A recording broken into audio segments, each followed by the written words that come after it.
I am Alan Bosselman. I am the marketing director for Street Art Tees. And what's your name? I'm Monica Beeler. Monica, thanks for joining us today. So tell me a little bit about what first brought you to Street Art Tees, and just tell me about your experience so far. When I knew about the art program, I just wanted to dive in because I've had experience in art since I was little, so it got me intrigued, so I joined. That's one of my passions is drawing and painting. It's mostly drawing, all types of form of art I'm trying to get that I'm so compassionate about. And I've got I got a little girl who loves it too, so. You know, I've seen your artwork, and I can tell it's a passion of yours because, you know, everyone's art that's made in the art class I think is really cool, but I can tell you were one of the standout talents there, and your work is really impressive. So, I mean, so you started drawing and painting and stuff like that when you were a kid, right? Yeah, it's self-taught with the drawing, and then as I grew older, I ended up having teachers help me draw out faces, and then it got better over time.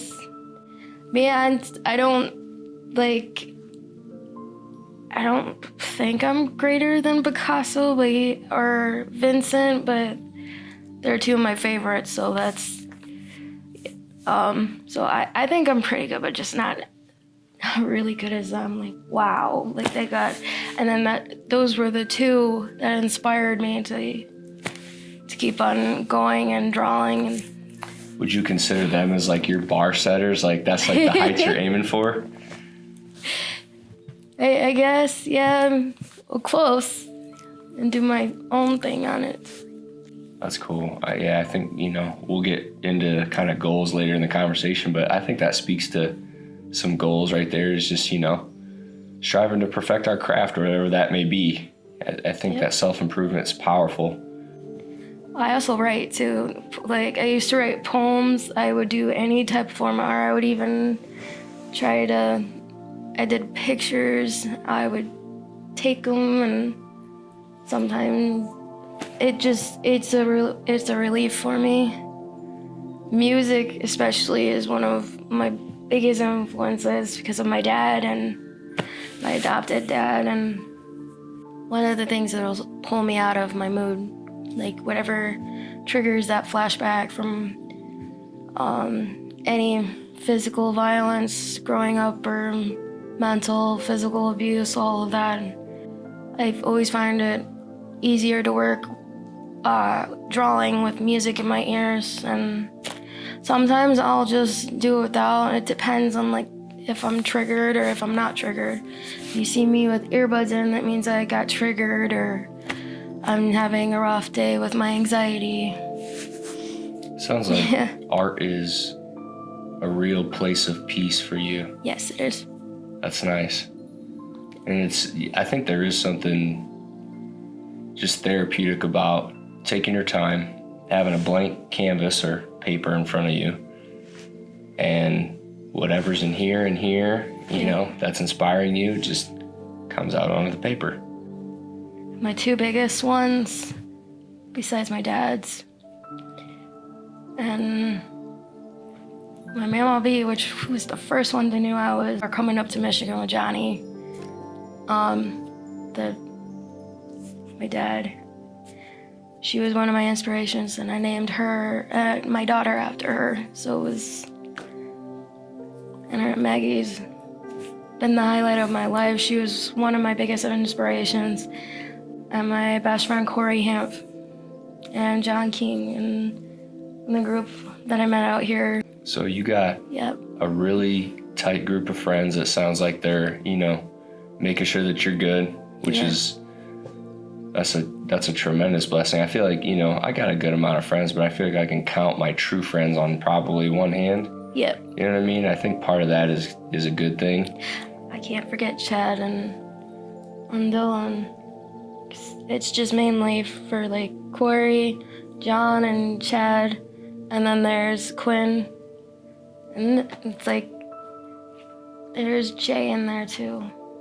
You know, I think too, it's like we can't let the bad experiences we have with people, and I've experienced this in my life, keep us from the good people that God has for us. That's true. Because it's so easy to do. You have some kind of negative experience or someone who really hurts you in your past, and it keeps you from growing and coming into relationships that are really fruitful, people that are good at their core, because those people are out there.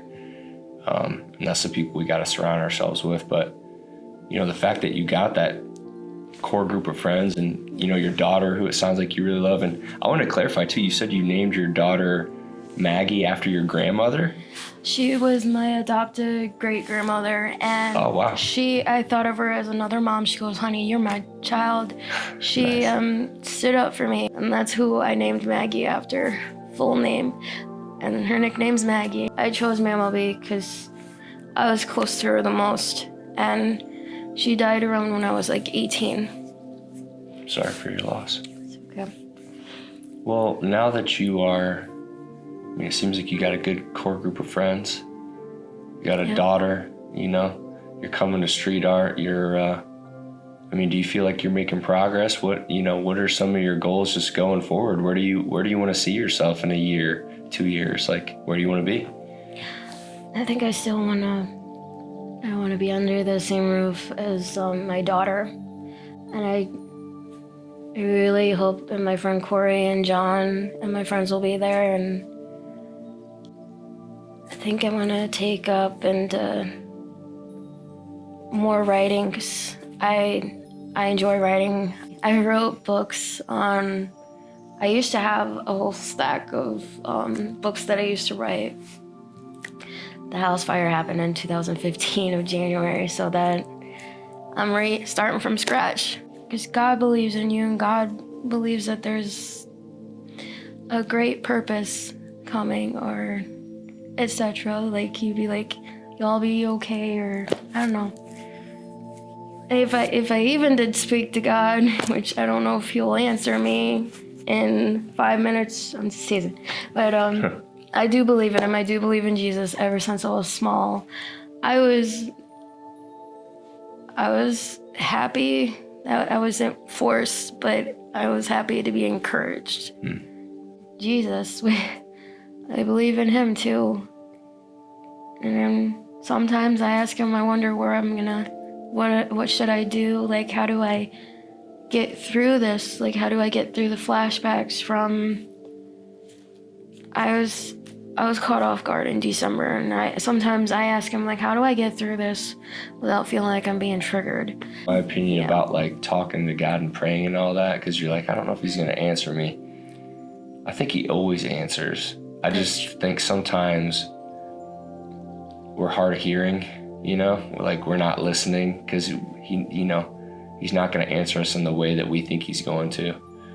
So my advice to that is just that it never hurts. You can't ever hurt anything by trying to connect with your creator, right? That's true. That's not, and the other thing is he already knows what you're going through. You might as well just be honest. You telling him what you think he wants to hear, tell him where you're really at. Tell him what is actually in here. And tell him The truth, Yeah. He'll Say what respond to comes that. from the heart, and he'll listen. Just be honest. Well, Mon, for the viewers out there, just to kind of wrap up here, we're doing a take 2, but if anyone else is going through homelessness and they're in the Toledo area, is there any advice you can give them? Just from you, like, what would you tell them?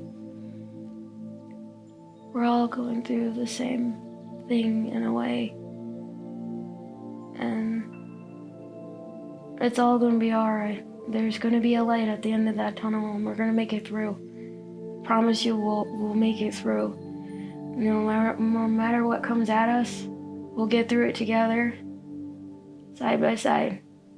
That's what Jesus would want us for us to get along and us coexist with each other without judgment.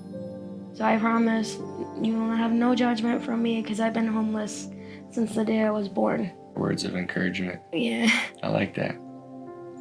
Monica, thank you Thank for you. your time. I appreciate you telling your story. You're welcome. And if anybody in the Toledo area is struggling with homelessness and you want to learn more about our program, come to the Cherry Street Mission Saturdays 1 to 5, room 104, and come participate in the art studio. You might see me. Yeah. All right. I'll be chilling. Cool.